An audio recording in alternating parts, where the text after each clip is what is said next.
This is the final portion of preparation for the diagnostic and placement test. This section will focus on revising and editing. So in preparing for this particular section, it's important for you as students to remember that this section contains only 20 questions and it is not timed. You can take as much time as you need. The format is that you'll read a passage. It's rather large. It has a couple of paragraphs and every sentence is numbered. Then you'll answer multiple questions about this particular passage. There's a lot of topics covered in this section, and it includes transitions, sentence combining, revising, inserting and deleting sentences, topic sentences, thesis statements, conclusions, grammar, mechanics, sentence structure, and word choice. So let's go ahead and get started. First, let's talk about the notion of revising versus editing. Revising deals with the paper as a whole. Okay, so when we're looking at these passages, you'll be considering the strengths, the weaknesses, the arguments that are contained therein, the focus of the paper, the way that it's organized, supporting evidence, and the voice through which it's being written. You'll also focus on the writer in the process of writing. So all the things that the author could have done to maybe make the paper better. Okay. Finally, revising includes clarifying and focusing the writer's arguments by defining words, making concessions or counter arguments, and using evidence. So the biggest thing to remember is that revising deals with the paper as a whole. Okay. Editing pertains to the sentence level. That is addressing problems with spelling, with grammar, with punctuation, with word choice. It is one-sided. It is hierarchical, okay? Mistakes are looked for and then they're fixed. And finally, editing focus on the paper as a product. So remember, revising is focusing on those big picture items, how the paper is put together, the way it's organized. And editing is making sure that all the sentences are written correctly and meet that requirement for them to be sentences. So let's talk a little bit about these. Thesis statements. Again, as we mentioned in the essay portion, the thesis statement is that one or two sentences at the end of the introduction that contains the focus of the essay, tells the reader what the essay is going to be about. Thesis statements or roadmaps, they're very specific, and each point that is presented in that main thesis statement has to be written about and supported throughout the essay. However, when you're putting an essay together, the thesis statement has to remain really flexible until the paper is finished, okay? And that's because you may find that you're writing about something in particular, and then when you get to the end of the essay, maybe your entire opinion changed about it, and so now your thesis doesn't really fit what you wrote about. An example of a thesis statement might be, the life of the typical college student is characterized by time spent studying, attending class, and socializing with peers. So we get the notion from this one sentence that everything that's going to come in the rest of the essay is going to be a paragraph about time that students spend studying, time that students spend attending class, and then time that students spend socializing with their peers. So 3 very specific points that this author is going to make. Topic sentences organize and control the entire paragraph. All the sentences in the paragraph have to relate directly to that topic sentence. And this works in 2 ways. It relates the paragraph itself to that main argument of the essay or that thesis statement, that roadmap. The topic sentence also acts as its own thesis statement for that paragraph, right? You have to make a certain claim or a certain point. An example of a topic sentence might be that many fast food chains make their profits from adding a special ingredient called forget sauce to their foods. So from this one sentence, you as the reader should be getting the idea that all the rest of the information that's going to be included in this paragraph is going to have to do with that forget sauce, okay? Transitions should be used when we're introducing new paragraphs or new ideas. Transitions ensure that content is coherent or clear and that there are connections being made, not only between sentences, but also between the paragraphs. Imagine that your essay is a giant tightrope. It doesn't show up as a tightrope, it's built in small chunks. And the transitions is what the author does to tie each of those chunks together so that your reader can walk seamlessly from one end of the tightrope all the way to the other end. Transition words that you might see include things like also, again, as a result, therefore, for example, however, in other words. All of these things indicate that there's some type of relationship going on. You have to look at the idea that's being spoken about in the sentence before and the idea that's being spoken about in the sentence afterward. The same can be said for the ideas in the first paragraph and the ideas in the following paragraph. The conclusion wraps up that essay in a tidy little package and brings it home for the reader. Okay, basically it should remind readers that the main points are made in your thesis statement. Don't bring up new ideas, never apologize for the argument that you've made, and the conclusion might accomplish the following things. Include a brief summary of the paper's main points, act as a question, use a quotation, call for a certain action, or end with a warning. Sentence combining encourages a writer to take two or more short, choppy sentences and combine them into one effective sentence. What sentence combining does is it teaches students to use a variety of sentences in writing. This helps improve the overall quality of writing, and the process also encourages word choices and transition words to be used with a little bit more interest. There are different ways to combine sentences. You could insert describing words such as adjectives and adverbs. You could produce compound subjects and objects, which means making a sentence be about more than one specific thing or more than one specific item. Or you could also produce compound sentences using conjunctions. That's joining ideas, words like and so and for. Let's move on here and see what we got next. Revising, inserting, and deleting sentences. So if you're going to revise a sentence, that means that you might insert words into a sentence to make it clearer. Okay. You may also remove some words, just anything that you can do to make the sentence more clear, more coherent, and right to the point. There are instances where you may need to insert an entire sentence. You may need to add an entire sentence to provide more clarity or to provide extra information.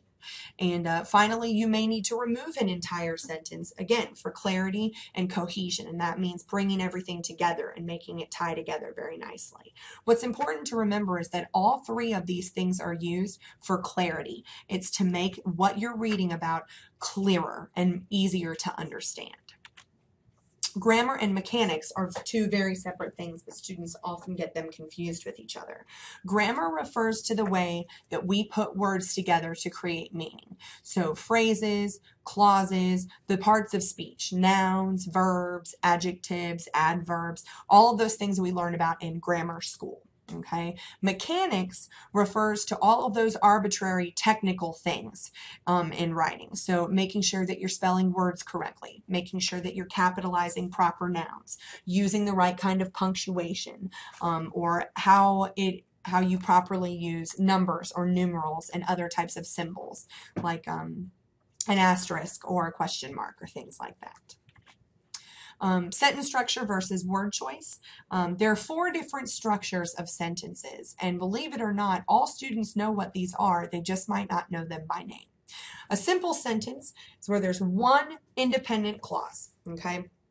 And what's important to remember is that in order for something to be a sentence, it has to have 3 things. It has to have a subject, it has to have a verb, and it has to convey a complete thought. So if you're ever reading a sentence and you find that you need more information or you don't quite understand it, chances are it's not a complete sentence, okay?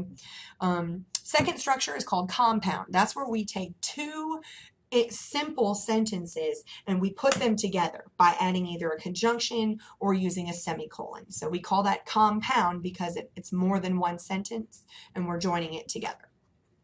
Then there's a complex sentence where you have something that is its own sentence and some other little phrase that is connected to it. It's called a subordinate clause. So independent clauses are just that. They're independent. They can stand as a sentence all by themselves. But subordinate clauses are just that. They can't stand on their own. They're subordinate. They're lower in order than independent clauses or simple sentences. And so they have to be connected to a sentence. They can't just hang out on their own. An example of a subordinate clause would be, because I like it. And then you find yourself asking, because you like what? That's how we know that that's not a complete sentence. Finally, there's a compound complex sentence, and that's when we have at least two simple sentences and one of those little phrases that isn't a sentence altogether.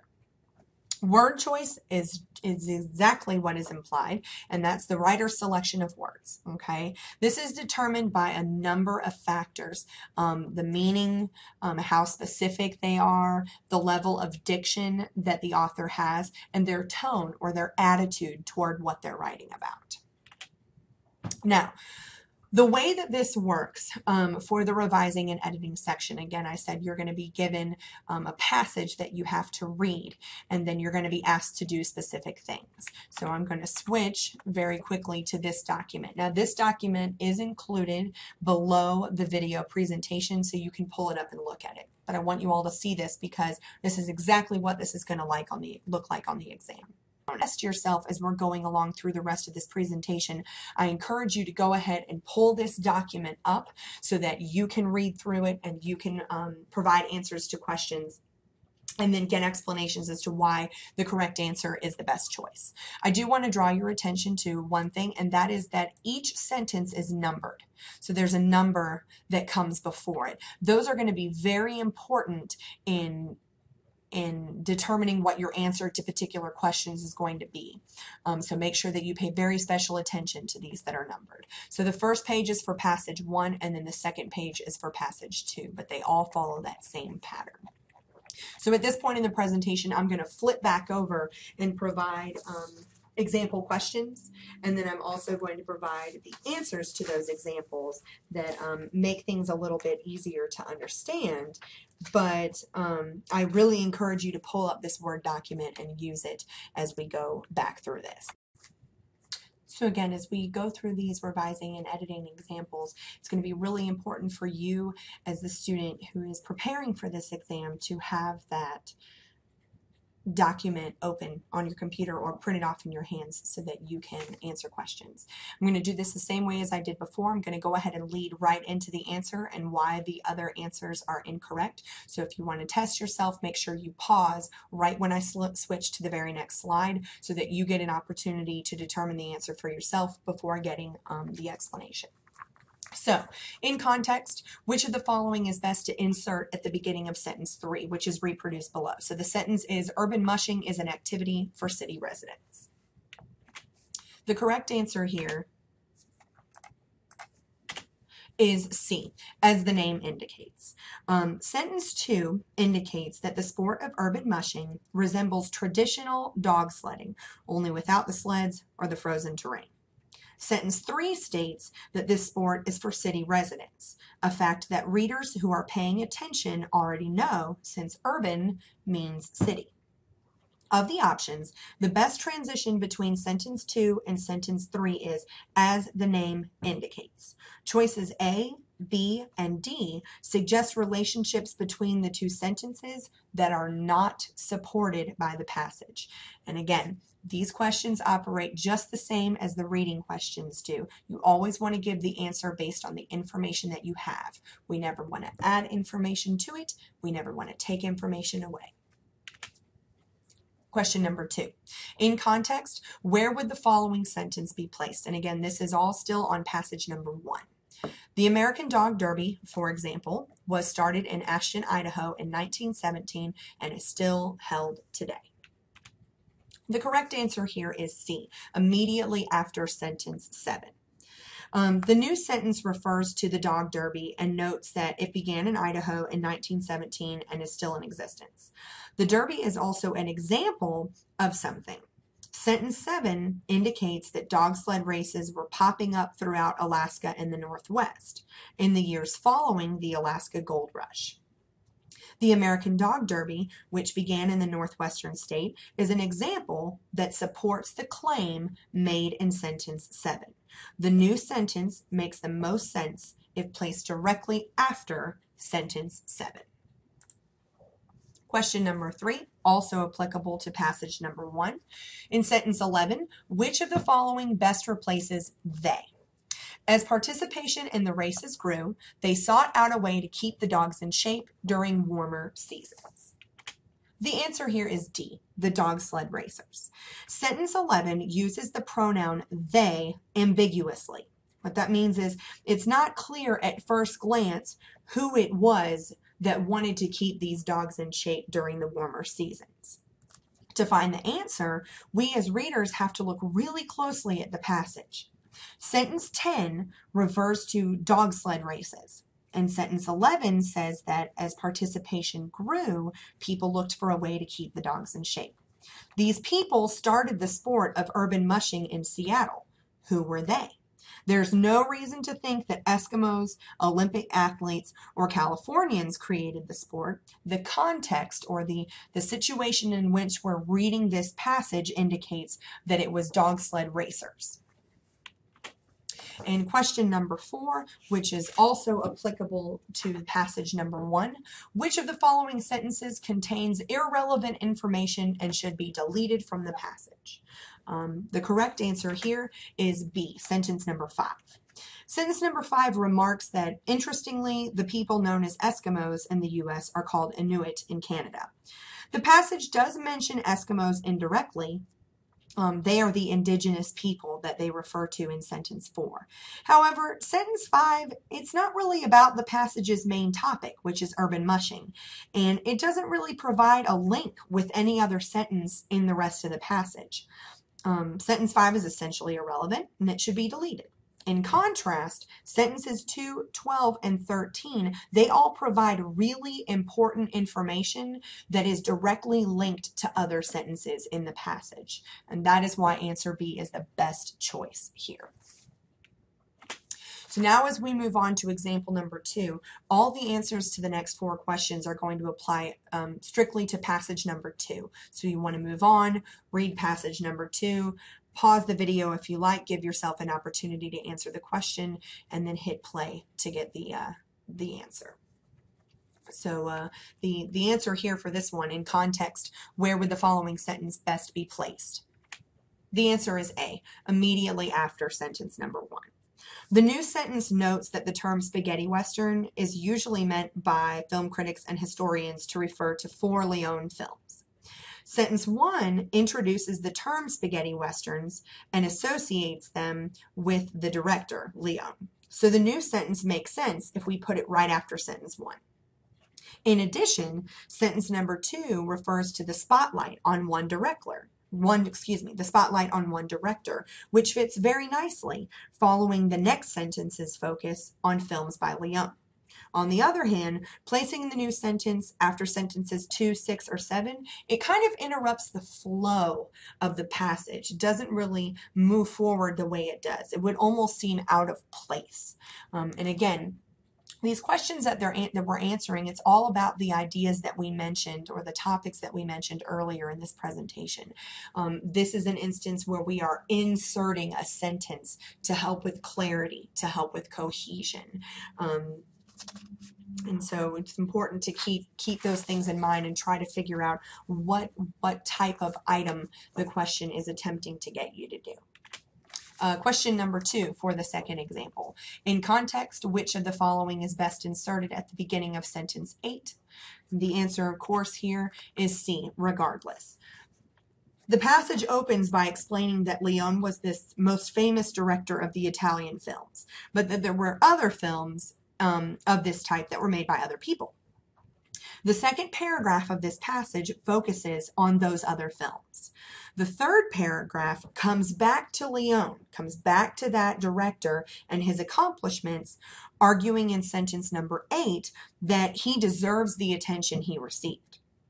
The appropriate transition word to insert is regardless. In other words, regardless of the fact that there were all those other films being made, Leone was still great, right? So we want to keep that in mind.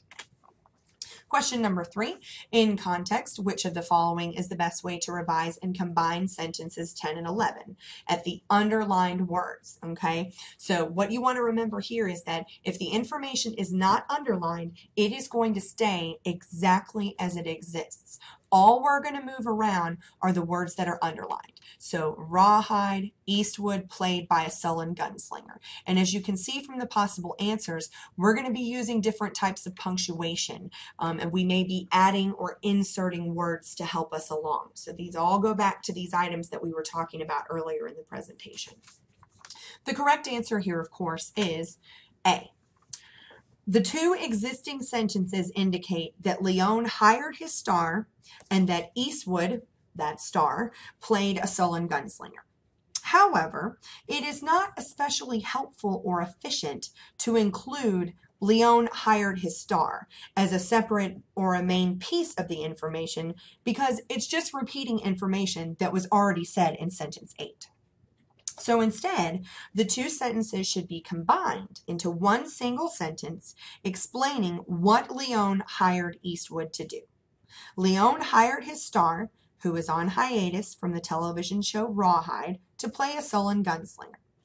Additionally, choices B, C, and D, they all include that pronoun he, right? This word right here, he. And it's kind of ambiguous because we're talking about two different men in these sentences. Leon could be he, or Clint Eastwood could be he. So it's really important for clarity that instead of using those pronouns like he, you want to come right out and say who that particular person is. Okay. And the final question, which sentence contains irrelevant information and should be deleted? The answer here is D, sentence number 12. Sentence 12 is the only sentence in this passage that is not about spaghetti westerns, except for sentence 10, which is combined with sentence 11. Sentence 12 is linked to the previous sentence through its reference to Eastwood's fame, but it's not really necessary to this whole passage. The passage already kind of established that Leon made Clint Eastwood an international star. It's not really necessary for us to include additional information about Eastwood's career because this whole passage is about spaghetti westerns. And Clint Eastwood was just one person that participated in this particular western. But it's not the main idea of the passage. So hopefully it kind of gives you an idea of what you're going to be looking for and what you're going to be doing. Again, it's really important to remember that if you're not sure what the answer is, if it doesn't jump out at you right away, plug these things in. Or, you know, if it should be deleted, go ahead and delete the sentence out and read that paragraph and see if that paragraph still makes sense. If it does, you might be on the right track, but just remember that this is always about the best choice. Sometimes some of these choices could both be, some of them could be a little bit right in the sense of the word, but we're looking for the best option here. Again, additional resources. I really encourage all of you to go and check out these study guides.